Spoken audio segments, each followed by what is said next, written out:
Hey, folks, you like Apocalypse Soon? Do you want to support the show? Do it already. There's links down below. You can go to patreon.com where for $5 or $20 you can support this show and get this podcast, the video version, the day that it comes out. Go to EddiePepitone.com to see all of his stand-up dates, and you can get some exclusive stand-up sets from him as well over on Patreon. Go over to YouTube and subscribe. And now, let's get into the show. Ladies and gentlemen, aberrant, bodily harmed individuals hanging out in the park, dogs, cats, skylines, and sunsets. Welcome to Apocalypse Soon, the podcast with no upside. And here he is. He just cracked a cold one, folks. His beard's freshly trimmed. He's got a baby blue shirt to match those beautiful eyes. It's Eddie Pepitone. Good evening, everybody. It is sunset. I'm waving to people I know, and they're looking at me like, who the fuck is that? It doesn't matter anymore. Oh, here comes a dog running at us. Hello, little baby. You know, Eddie is like James Adomian, everybody. Eddie is like the Snow White of strange dogs. Like, he goes out to the park, and any dog that's a little off will come up to Eddie Pepitone. That dog was off. First we have to formally announce, James Adomian is here. James is promoting his new special. James, tell us about when it's coming out, where, and all that. Thank you. I love a show that has the respect to do the plug up front. Thank you, Eddie. I know. That means they can stop watching after this point, right? You can leave. I appreciate it, Eddie. Yes, you're the first. You're one of the. I think you're the first on my podcast promotional run. By the way, I go to the best. I go to the best and least successful, and I go up and down from there. My special is called Path of Most Resistance. Ooh, I like it. We filmed it almost exactly a year ago at the Elysian Theater in And LA. it's just coming out now, a year later. Yeah. No, and that's interesting because we had heavy edits. Heavy edits. We went in post-production. I don't think you should. Your people are like, take the stuff out about General Electric. Take it out. We were going through like actual film reels and going like, cut this out. It'll never play. And then I pulled out a lot of laughs that didn't work, and I put in laughs from Kyle Kinane albums.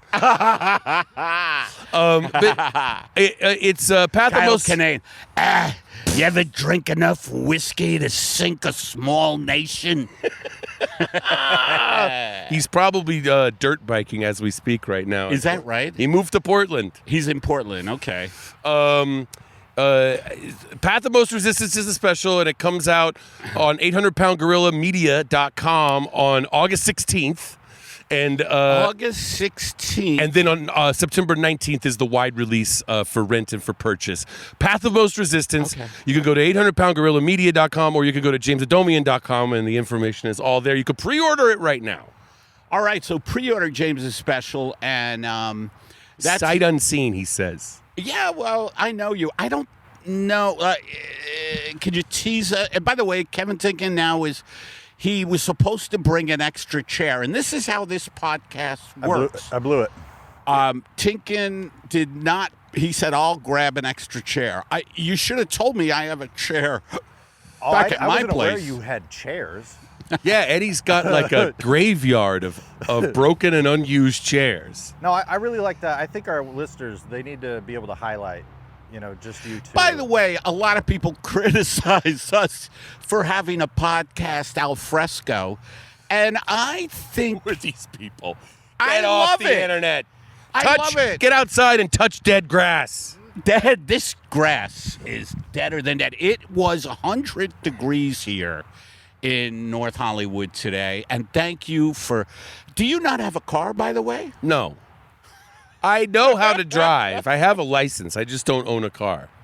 This is one of the things. You have a license, but Paul F. Tompkins actually did a one-man show about not being able to drive it, not driving until he was like a couple of years ago. Well, is there any way to pull this special? Because that was my entire point of Path of Most Resistance. No, it's not. I took the train here. I took the train here. How is the train? Because the in grass LA is these dying days? because of global warming, so you got to take the train. I see. Well, I don't think about that kind of carbon footprint out here. To me, in LA, you have to have a car. Well, you could Uber. You Uber all over. I do, yes. So this was rare that you took I a do train. Lyft because the Saudi royal family is a big investor in Uber. So my activism takes me to Lyft instead. But It's so hard. I took the train here because you're close to the train. Yeah. I used to take the train, you know. I would take the train. The train here in Now, this was the Atchison, Topeka, and Santa Fe, right? the what? You used to ride the rails? I used to ride the rails. I would, what you would do is they would slow down near a major city. Me, Boxcar Willie.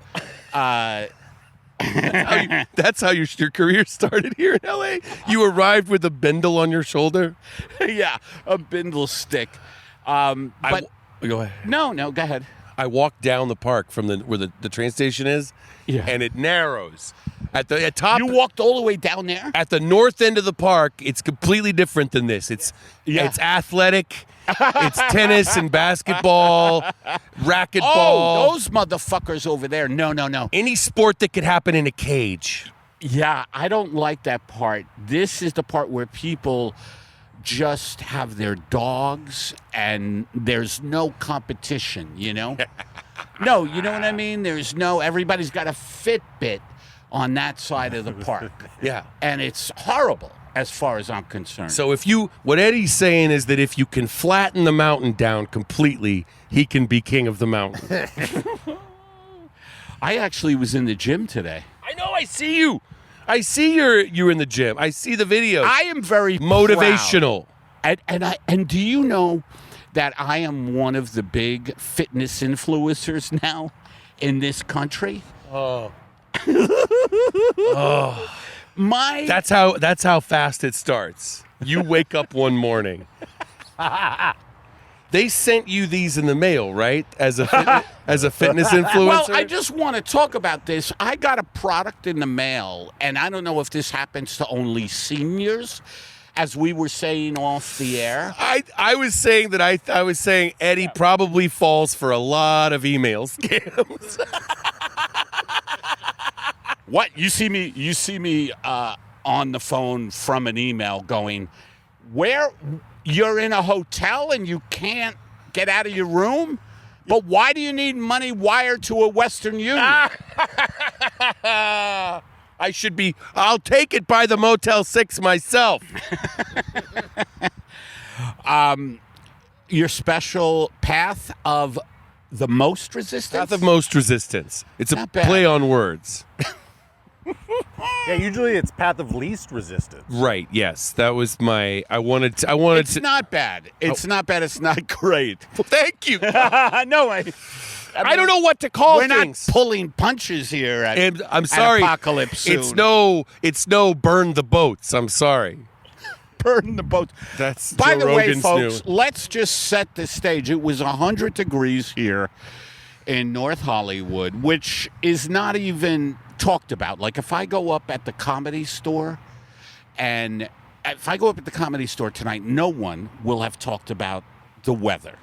And I go up there and I go, you following this hurricane? Because they're all practicing their crowd work bits. Everybody's working to Matt sharpen Rife has changed the face of comedy and the abs of comedy. and the abs of comedy. But how does he get that? Those are great abs, though, right? Yeah. That's what comedy's about. When you see a great comic that you respect, the first thing you should ask him is, when's your next fight? Where are you training in lethal combat these days? Lenny Bruce always said that if you don't have a washboard stomach, stay away from the stage. Carlin, yeah. George Carlin, right?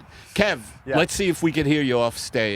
Oh, yeah, I'm in here. I'm pumping it in. You're in. I'm pumping it in. He's got his little fuzz mic. So what I wanted to say is that we are living through the breakdown of the ecosystem, and I try to hammer this home. By the way, I saw a fucking clip of that asshole Bill Maher. Yeah.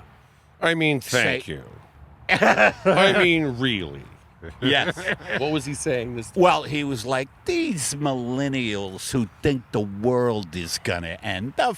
They're in a restaurant getting beautiful food, and they're talking about the world ending. First of all, the people I know are not in great restaurants. Whatever, exactly. He doesn't.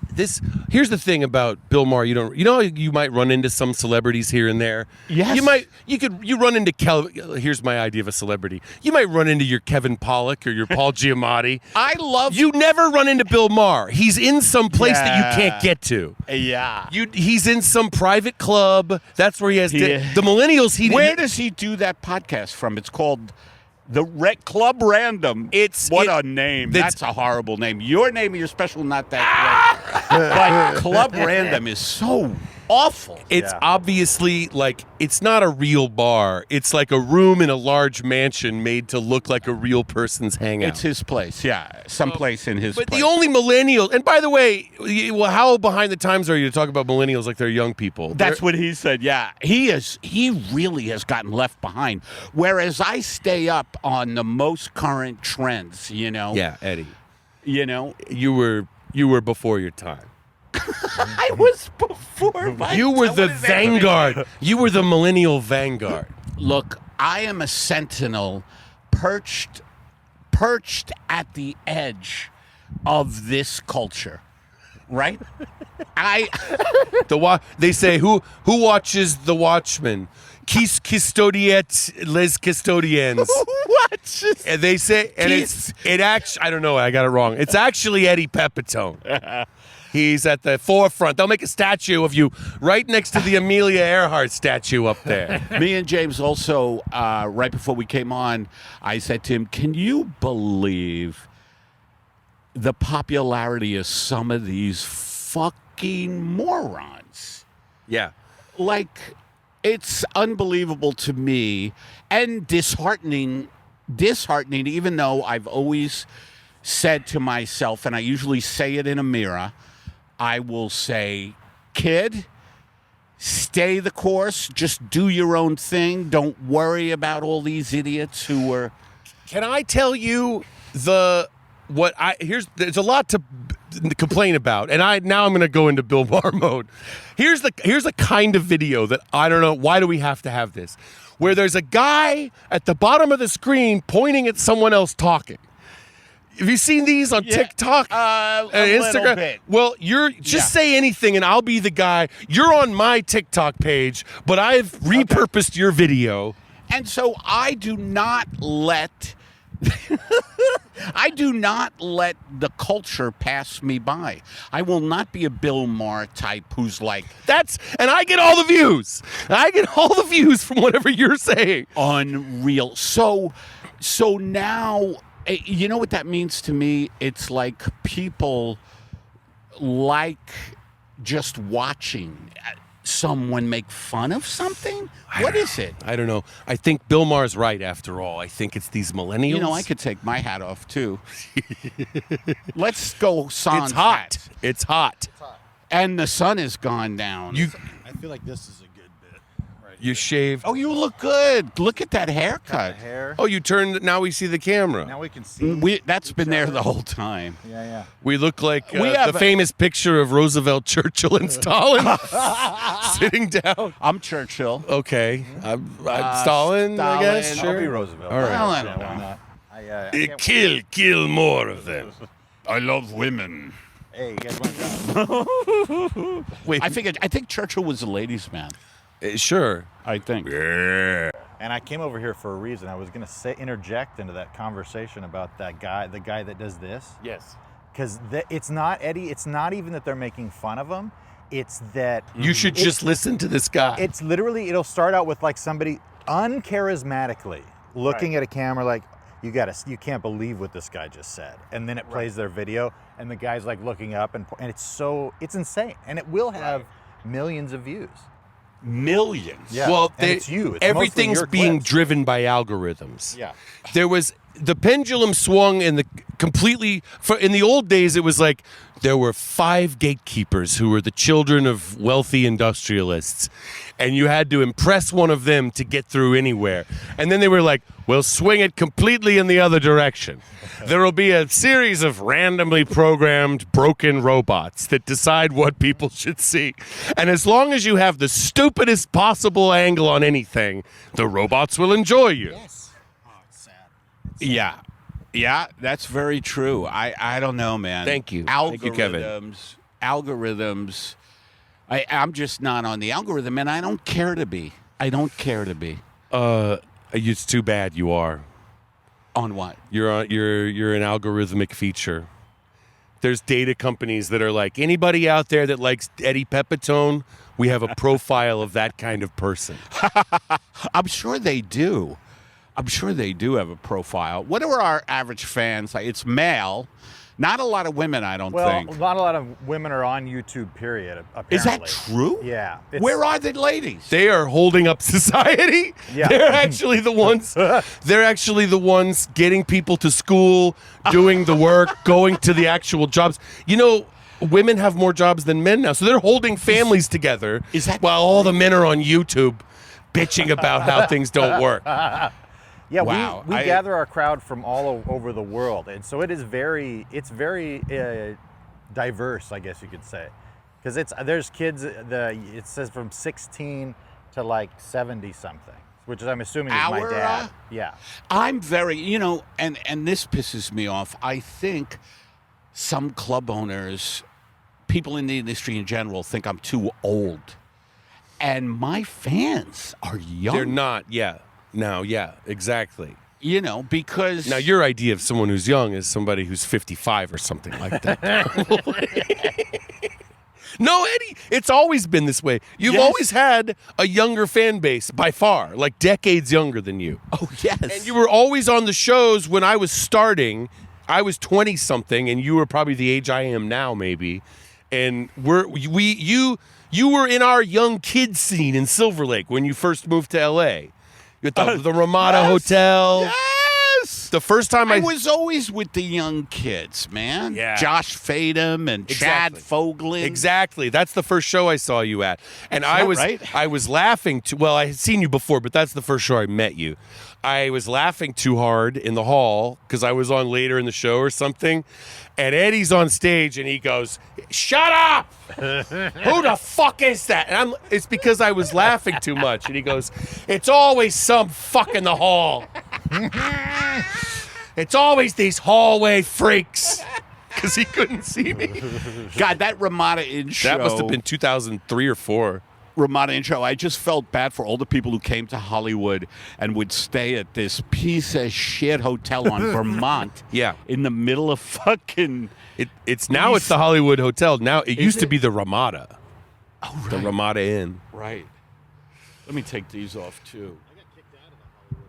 Well, if you're taking them off, too, then this is like a high-stakes game of strip poker. Do you guys remember the bartender? I think Gust. his name, yes. What's his name? Gust. Yeah. And he would play trumpet during the show. Yes, Gust. I'm just going to practice my trumpet back here. He would tell me about, his Is he gigs. still around? I haven't been, luckily, I haven't been to that place in a while. That was 20 years ago or more. Man, I've really cut, I can't believe, I think of, like you just said, Canaan, Kyle moved to Portland. I'm thinking of all the people who've left now a lot. Well, they Right. got out because they looked at the climate maps. They looked at the sea level rise, and they looked at the water table. Oh, Between the water rising and disappearing, a lot of people got out of these Southern California counties. As we're speaking, South Carolina, which I have no connection with, not even one loved one there. And I have loved ones all over the land. Right. Right? Yeah, it's like you're like our Joni Mitchell. You're beloved of the land itself. Is it true? By the way, I went to the Hollywood Bowl. I took my sister there. I saw for her you got to go. birthday. I saw Willie Nelson, Bob Dylan, John Cougar Mellencamp. Well, yeah. Which one of these? I know that's a great show. Bonnie Spencer opened, but I was there from 5 p.m. to 11:30 at night. 6 hours. But That's a long Willie show. Nelson, who I was never a big fan of, he was easily the most amazing performer that night. I have missed him. Roll me up and smoke me when I'm dead. He's love got his that guy. kid playing with him now. Did you know he was Mike. Willie Nelson was never a young person. I believe that. As far back as you can see, he had white hair. Yeah. And he looked like someone's grandmother had like gone feral. He's 91. Wow. I keep missing him because I don't have the Ticketmaster emails turned on. I don't get the emails, so I find out too late about all the shows. Well, they have a profile. I better not miss Krewang Bin next time they come through town. Don't know who they are. Oh, you'd love them. They're young. You'd like them. I love all that shit. You know, I love the Strokes, and I'm not just talking about hospitalization. Is that a joke you used to tell? No. That's a good one. I just thought about Oh, the Strokes. I like any band that sounds like a great medical procedure, a crisis in the bodily functions. We are the aneurysms. Ladies and gentlemen, please welcome Clogged Arteries. They come like they barely get to the stage. But Dylan disappointed the fuck out of me, and I love Bob Dylan. Oh, Sure. no. But he's doing this crooning shit where I like when he rocks out. He always has great musicians with him. So did he change his voice again? He sounded good, actually. Okay. But it was like all this, it was all this very slow versions of song. Like, I didn't even know he was playing Highway 61 till he said Highway 61. Is he doing the American Songbook and he's just going? A little bit. He's just going. I think so. When I was 17. Oh, that's Strangers and the Night. I saw doing it. I saw I've seen Lady Gaga for some reason twice. I've been dragged. Really? I've been dragged. How is she? Okay. I'm going to lose all the gays. I know you have a lot of gay fans. I don't think so. But no, we do. Our greatest fan is gay. But they're going to, so I might, Is that true? if the gays get a hold of this, they won't like it. But I've seen Lady Gaga twice. I get it. It's a nice phenomenon. But here's the thing that bothers me about when she does a show. She does way too much of stopping the song and talking about her life, where she'll be in the middle of In the middle of a song? yes! She'll be like, dun, you know? And then she turns, they said I could never do it. Woo! And it's like, how many, you have to cheer for her personal journey 35 times during a show. Fuck that. So she was doing the American Songbook, and I swear to God, American, what does that mean? that means all the old Gershwin, yeah. and Cole Porter songs and all. First of all, Ella I'm Fitzgerald. Not into that. I am not into it, you know? I wasn't into her and Tony Bennett singing together, you know? But she would leave it right on. It's like she's singing, "It's up to you, New York." You know, and then she would stop it at the climax and talk to the audience. Oh, that's And it horrible. made me want to throw a tomato. But the rest of the crowd loved it. So I felt like I'm in the Twilight Zone here. Oh, dude. Well, how old are her fans? Like me, very young. I mean, I think she has a slightly younger than me fan base from the, late 20s into the early 40s. Yeah. Something like that. Yeah. I never got her. Whoa. That's her. I got something to say. I remember. We love you. Anytime anyone in the audience goes, Yeah. we love you, she never ignores it. She always stops what she's doing and goes, I love you too. And she trained them to interrupt her as much as possible. And it just bothers me as a performer because I'm like, ignore the hecklers until you have to break them apart. I have had, when I have gotten a little depressed on stage and I've said things like... I love that you get depressed on stage. Oh, yeah. That's when it washes over you. No, like if something doesn't hit and I go, folks, I know I've had an up and down set this evening. And then someone might yell, we love you, Eddie. and I'll be like, it really affects me sometimes, you know? And I'll be like, thank you. And the rest of you can take a note from this person. It's always a woman. No, not always a woman. To me.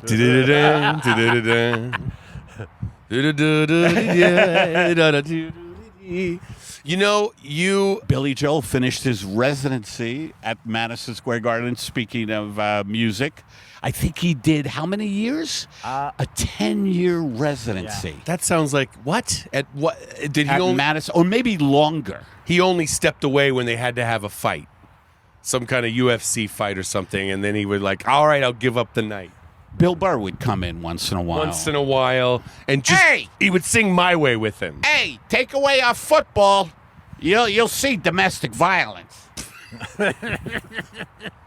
Now, what's the difference? How come Bill Burr made it and you didn't? Let me tell you this about Bill Burr. That motherfucker. Okay, great. No, he works hard. Like, he deserves his success. Like, Burr, I remember when I was running a show back in New York City, and this is the truth. Bill Burr and Patrice O'Neill came to a little show I ran at a place called Baby Jupiter. I wish I don't. This is before On the I knew Lower you. East Side. Yeah, you didn't know me then. Oh, I wish I could have seen this middle period Eddie Bill Pepitone. Burr and Patrice O'Neill. And I didn't know them. And I said, all right, well, can you guys give me a little tape? Oh, but they had showed up physically, or they Physically, they emailed were you? right there. And you said, give me a tape. There was no email. But nobody had smartphones. How are they going to show you tape? You wanted them to come back later, another time. Well, we would get tapes. They were bike messengered back then. Eddie always had a VCR on So him. you have, and Patrice O'Neill's famous at this time. And this is what, the early 2000s, late 90s? Late 90s. He's famous then. And then Bill Burr. You know when I Coming said up. that, when I said that, they both looked at each other in my presence. Uh-huh. And they just turned around and walked out. Oh, I thought you were going to have a story about how you hit it off with Bill Burr and Patrice O'Neill for the rest. No, that's what happened. I don't even know if Bill remembers that. I should talk to him about that. But Eddie not only burns bridges out of spite, but just even out of reflexes. somebody shows up and they build a bridge and he goes, "Get this thing off me. and they were doing a thing about Burn the boats." they were doing a thing about race. Right. Yeah. Hey, speaking of great comics, did you see Joe Rogan's special on Saturday? I haven't seen it. No. I haven't either. I Kev, saw did you see it?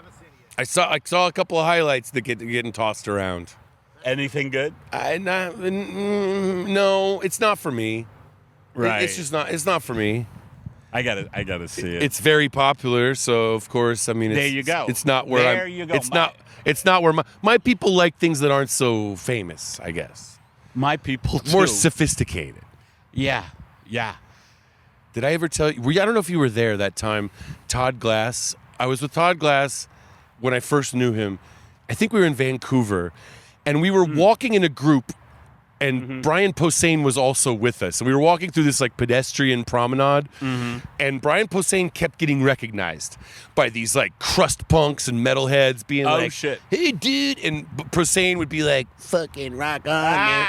And Todd Glass pretended to and also actually got jealous, and he pulled back next to me and he started doing this bit where he was like, I get recognized too, but my fans are more subtle about it. They're not gonna they're like upwardly mobile, they're professionals. They're not just gonna come up on the street and say something. They're just gonna be very subtle about it. And then he goes, like this guy, and I look over and it's just some guy walking, and Todd goes, "Yeah, thank you." See. And then he spends like half an hour pretending to get recognized as we that walk is so down funny. the street. That's the great thing about Glass is that he's funnier off stage. No, there are a lot of comedians who off stage they're not that funny. Some of them, right? Sure. You see the magic leaves their eyes and they go, "I've got to get to bed. I've got to get to bed." And here's the thing. Glass told me this once, Todd. He said, You know what I like to do? I can't do them like you, but you know what I like to do is someone comes up to me in a supermarket, and they're like, I hope I'm not bothering you. And I wind up talking to them so much that they're like, all right, I got to go. Like he does the opposite, you know? Well, he does that lounge singer bit at his stage in his backyard, in his barn. Yes, the stage that he built. Yes. Like Bill Maher built a stage in his Brentwood Malibu mansion, trying to look like a real place. Todd Glass is the one that pulled it off. Yeah, that little studio he has in his garage. Yeah. Have you been over to his place lately? Not lately. He keeps renting. Have you? That's been a minute, but he keeps renting out more and more of it and living in a smaller and smaller part of his house. He used to have Does he have a money problem? I don't think so. I think he just doesn't. I think so, too. I think he's like, I think he's like, I don't really need it. I'm on the road. Yeah. But like, you go every time He's you go good there. with money. He's good with money. Every time you go there, he's like, no, it's really just my bed, and I have people rent the same. There's another bed in the room, and everything else is rented out by other people. Eddie, Getting eaten by mosquitoes out here. There are no mosquitoes out here. Let me tell you something. I am. There's a river. There's the Tahunga Wash right there. It doesn't even rank high enough to be called a river. It's the Tahunga Wash. I want to do a movie about modern day actors in the L.A. River, and they're trying to mine for gold. But they're actors fielding phone calls, in the L.A. River. But things are so hard, and production has left L.A. A lot of production. Yeah, and I'm glad you brought that up because Me too. I think that's a payback for the strikes. I think so too. Here's now if you James, you're making this up. I agree Go with to you. you have to go to deadline.com and you read the comments, and you specifically read the vindictive comments that are from high-ranking executives and the people that work They for them. identify themselves? Well, they don't say their names, but Right. anybody who's anti-union in the Deadline comments, you're like, aha, I know who you are. I know the kind of person you are. Yeah. You're wealthy, you're an executive, you're a Yeah. boss, and they're the ones that'll write actual comments on that website like, if these unions don't call this an end to this strike, I'm going to make sure I stop tipping around town, and I suggest everyone else do that too. And they do that as vengeance against actors. Unbelievable. And what's his name? There was an unnamed executive, and they never named who it was. Who went? It was an off-the-record comment in one of the trade papers that said they wanted to keep the strike going until people started losing their houses and apartments. Oh, well, that was the famous one that, who was the dude? Was it Zaslav or was it Iger? We don't know. Well, I think everybody said it was Iger. Yeah. Perhaps Zaslav. But he better, if it's not him, I got a shirt that said, because do you remember the actor? you better give up who it is. If it's not you who said something like that, you better flip and give up who it is, because people aren't going to tolerate that kind of thing peacefully. What am I allowed to say? No, they didn't. They didn't. Oh, who was the guy who said that? A big actor. He was Van Helsing and so. Oh, yes. Anyway, he said, there's a lot of ways people can lose their houses. Do you remember that? Oh, he sent yes. that video. What is that guy's goddamn Ron name? Perlman. Ron Perlman. Thank you. Thank you, Kevin. Perlman, and he said, There's a lot of ways a guy can and I lose a got a house. T-shirt that said, "There's a lot of ways people can lose their houses." So, in my estimation, it was a very smart move for SAG and WGA to strike at the same time. Very interestingly, SAG was forced to go on strike because SAG has a current regime that's not the Ed Asner faction. It's the faction that wants to give in to the studios and give them what they want. Is that true, Fran Yes. Drescher? Yes, and even they had to go on strike. The ones that are I not... liked her rhetoric. She was good, but it was not the radical faction in SAG-AFTRA. And even they had to go Who on is the strike. radical? Is Matthew? Because these executives are psychotic and they don't have real friends, and the only young the only young people they know are the friends of their grandchildren or are children at prep schools around LA like Harvard Westlake. They don't know any real human beings. They know classmates of their kids. That's it. And they know people that serve them at their country clubs. They don't know human beings. They thought that AI was something that was so inevitable they were going to force it on all of us as a union. And it was like, no. But their revenge is, we won both strikes. WGA won, SAG-AFTRA won. We defeated the studios. They lost. But here's the thing. In a casino-style way, like the house always wins, they don't allow a reality where they lose. If they lose, they go, all right, well, we're going to shut production down for a couple of years. And that's what they've done. Right after the strikes, there was a big rush where they put everything back into production that had been left on the edge. And they were like, all right, let's finish up the things that we're in the middle of before the strike. And then it just all went dry. And they're doing it to teach us a lesson. They want a certain number of people to give up and leave town, and so that whoever's left over is desperate. Well, if that were really the case, then I wouldn't leave town now. No, stick it out. Sure. See how it ends. I love certain eateries here. And I love the LA River. Well, sometimes I'll just fly fish in the LA River with a Robert Redford self-help. Redford has now come out with a couple of self-help tapes where he's like, never, ever back down from your spouse. Imagine Robert Redford putting out misogynistic, like, if she or he tries to pin you down to an opinion, grab a weapon. Robert Redford speaks on relationships. Hey, we haven't heard some of your...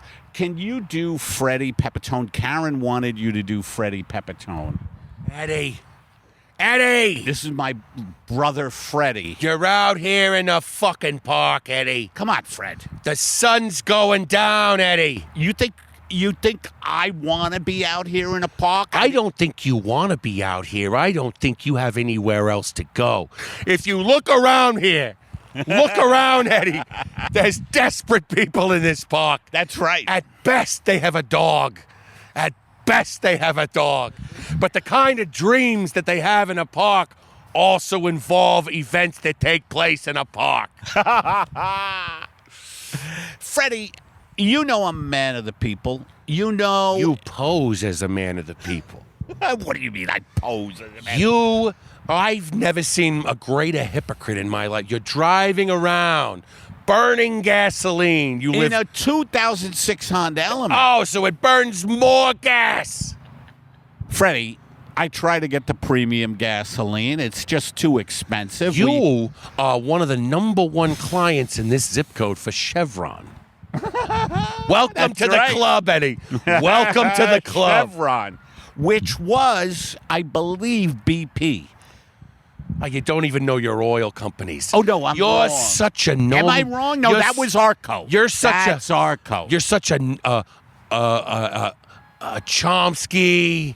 Oh, my condolences, by the way, Eddie. What? You're such a Chomsky head. Condolences? Because he passed away, the fuck. No, he didn't. Oh, no, I didn't want to break your heart on camera. When? Recently. No, I would have heard. Are you sure? Noam Chomsky did not die. Kevin Googled that. I think he died a couple weeks ago. Well, that's highly possible, but there would have been a big... Well, he passed away, but he was still in the middle of giving one of his talks that hasn't ended yet. That's how boring of a speaker he was. Let me tell you something, Freddie. No, when you look, it's very interesting. It's very interesting when you look at the... Wikipedia says he's still He's- alive. Oh, He's then I not was dead. wrong. Okay. His wife passed his wife. away in 2008. That's a long time. That's old news. He is in that stage where he's being hidden, like Jack Nicholson. Chomsky and Nicholson are both in like the same compound where their spouses are hiding them. Did you see the footage of Gene Hackman in his 90s? No. He doesn't even look like himself. He doesn't look bad. He just looks like he's much skinnier than he ever was. And they got him at a gas station, and he has a much younger wife. And they were getting candies from the gas station and getting out. and they got a bunch of pictures, and you're like, okay, at a certain point, the guy doesn't look like the guy anymore. The paparazzi is not going to get anything out of this. He just looks like a very old man. I'll tell you who looked really, and this just happens with age. I mean, I'm aging well because of a certain regimen, skin regimen. But some people, Eddie throws Reese's Pieces melted at his own face right before he goes to bed, face down in chocolate. No, I bathe in lemons, cucumber, like in a tub. I will put sliced lemons, cucumber, lavender is very important. Eddie cuts himself like a teenage goth, but he does it in his face. He cuts his own face. Hey, did you see the news about Robert Kennedy Jr.? What happened? RFK Jr.? About? You knew he had brain worms, right? He had brain worms and he announced it. He also, it came out that he had eaten a dog at a county fair on a dare or something. And he admitted it immediately, where he was like, well, I've eaten lots of things. I like to eat a lot of strange animals. So here's the latest news. He offered this, going like, well, something's going to come out, but I want to get ahead of the story. That he had abandoned, he discarded the carcass of a baby bear cub in Central Park with Roseanne Barr, and he had planned to eat it, but was late for a flight, so he dumped. Wow. But he dumped a boo-boo bear in Central Park and then arranged it to look like it was killed by a bicycle. Well, this is something I learned from my father. Joseph. Well, that's my grandfather. It's something right. I learned from my. Was John his father? John was my uncle, and I know something. I know something about altered crime scenes because of what happened to my uncle and my father. And so I've just taken what the CIA and the FBI did with those two family members of mine, and I've applied it to various furry animals that I've been responsible for assassinating. I just think it's great that he was walking around in Central Park with a baby bear. I think they pulled over I think there was a car, and it was like, I'm late for LaGuardia. And Rosie O'Donnell? No, Roseanne Barr. Roseanne Barr? Why is she part of the story? And he was he was like, we've got to ditch the bear here right next to the Jackie Kennedy Reservoir, the Jacqueline Onassis Reservoir. And Roseanne Barr was like, oh, say, say. I was very happy that Roseanne Barr saw me in a hall and said, hey, Eddie. So she knew who I was. It's always the fucks in the hall. This was during South by, I believe. Yeah. She knows you because you're angry and you get the insane people as fans. But here's the thing. Too bad RFK Jr. is crazy because he does get some things right. Yes, I was gonna say this. I was imagining Robert Kennedy, his father, showing up as a ghost and being like, now, my son is right about a small number of things. He is right about the government assassination of me and my brother John. He's right that the Armenians were unfairly attacked by the Turks. And that's about it. But he goes after corporate power. I know that. He does. But and his thing on Israel is crazy. He's crazy.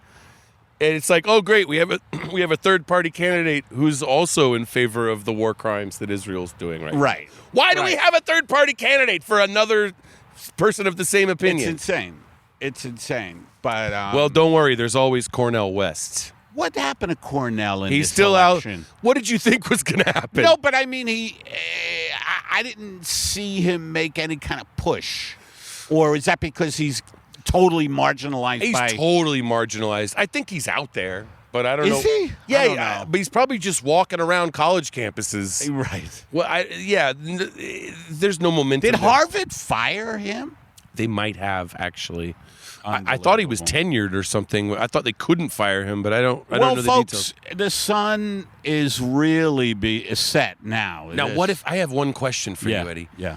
If now we're on the verge of it, the decision could come tonight or tomorrow. If Kamala Harris picks the good guy, Tim Walz, is he the good guy? the better of the two possible VP is Shapiro candidates, the other guy? He's the bad one. Is he? Tell me why. Prosecutor. He's a prosecutor. Prosecutor, violent Zionist. Yeah. What? Violent Zionist. Is he? Yeah. Oh, and he called the Black Lives Matter protesters. He likened them to terrorists, and he was really awful to the Palestinian protesters in Pennsylvania recently. Look at Harris, though. And he covered up Look sexual. at Harris, though. Harris, not a perfect record, but how do you like Tim Walz from Minnesota? I don't know that much about him. That's the best endorsement I've ever heard from Eddie Pepitone for any major party candidate. No. That he doesn't know anything at all. No, I really just have shut down about the Democrats. Right. I don't give a fuck. I mean, they're just such corporate whore fucks. Right. And Harris. There was a brief. Do you hear what Harris called the Palestinian protesters? What? No. Yeah, she did the same thing. There's no place in our society for anti-Semitism. She automatically called them anti-Semitic. I will say that she did mention in one of her first speeches that... And Your new special? Her new special? Your new special. No, my new special? No. No, what did she say? She mentioned that she was not going to be silent on Gaza and that there was things going on, that Israel was definitely committing war crimes. She said, I don't know about Maybe that. she didn't use the word war crimes. Right. But there was distance between her and the Biden administration. Well, Netanyahu. I haven't decided if it's enough for me. Oh, God. But we'll see. But we're all supposed to vote for her. You're in California. Eddie, you're in the North Hollywood Park. Yeah. There's freedom in this triangle. It's a triangular-shaped park. You're not limited to two sides. There's a third side. Pythagoras. Well, look, I just want to tell everybody, James Adomian is one of the best comics there is. He's got a new special, Path of No Resistance. Almost. Path of Most Resistance. I think you're playing up how bad the title is to keep hammering it home. No, I'm not. It's the path out of a resistance. What is it? Path of Most Resistance. You got it. Path of Most Resistance. And you can pre-order it on what now? 800poundgorillamedia.com. And that's where it goes up on August 16th. Pay what you want. And then it's a wide release for rent and for purchase on September 19th. That's great. And James, thank you so much. JamesAdomian.com if you want to see more about that or anything else. And then Awesome. Once I'm done promoting this, I'm done. I'm never promoting anything else again. I hear you. There's something about, people like us who just are in the business because we speak the truth and we want to rub people's faces in the truth. We're not promotional people. Sure. I'm glad I chose this as the first stop on my press tour. No, I'm glad you came out and did this too. And I'm sure you'll. It was between you and The View. And I turned them down to be here. Joy Behar, is she still on the fucking View? I don't know who's on. They got rid of everybody. Did they? Yeah, my The View will always be Rosie O'Donnell. Yeah, huh? I don't know who's still on. I guess Whoopi's still on it. Oh, is she? I think so. I think she's one of the anchors of it. You can't have The View without Whoopi Goldberg. Right? By the way, I will never become a person who is not a comedian, but like a political talking head. I will never do that. I like to throw in politics and radical shit, but I will never become like a Whoopi Goldberg. I would love if you enter the MSNBC phase of your career, where someone like the next Chris Matthews will be like, okay, for more analysis on the New Hampshire primary, we go to our in-house horse race expert, Eddie Pepitone. What do you think about the chances? Well, it's Chris. You know what I think about corporate power, and you know what I think about monopolies, and you know what I think about leaving little cubs in Central Park. Okay, so you're a far left guy. You've got a problem with all these things. I got a problem, Chris. I got a problem with concentrated power. You know, and Bernie Sanders. Bernie is Okay, my guest. he said a word we're not allowed to say on television. We'll be back after this commercial break. That is how they treated Bernie when he ran, though. Like you would see 5 seconds of him being like, Yeah. for far too long, and then they would start talking over it. You think he would have beat Trump? Yes. I think Bernie would have beat Trump, but then the whole time, if he had won the nomination, the government would have immediately started taking rifle shots at him every month or so. Yeah. So assuming he I think dodged, Bernie knew that. assuming he dodged 6 assassination attempts, yes, he would have gone to November and defeated Donald Trump, but then we would immediately have been engulfed in a civil war. It would be the right wing people would have been a shooting war immediately. To me, it's so hilarious. Like Trump would have painted him as a commie. Yes. And he's already called Kamala Harris, of all people, Right. a commie. They'll say that about anybody. Yeah. They'll say that about Nancy Pelosi because that's the only Look, thing we they have say. no more light. Kevin, do you want to? We're losing our light. Kevin's going to take us out. Thank you, James, for coming by. Thanks, Kev, Eddie. You're welcome. Don't leave yet. Don't leave yet. All Thank right. you for coming by, folks. I'll grab this real quick. Hey, if you enjoy the podcast, thank you so much. Go over to patreon.com/Eddie Pepitone. You throw us $5 or $20, and you'll get some exclusive Pepitone stand-up. Go check out James Adomian's new special, The Path of Most Resistance. And, YouTube. What did I say? This is great. This is great television in the total darkness. There's no me pleading my case. This is your first promotion. Pleading my case about the title has no thee in it. It's just Path of Most Resistance. Okay, I see. Path of Most Resistance. All right, yeah, Eddie, close us out. Yeah, thank you, everybody, for tuning in. Remember, you have just seen Apocalypse Soon, the podcast with no upside. Eddie, I love you. It's so great to be here.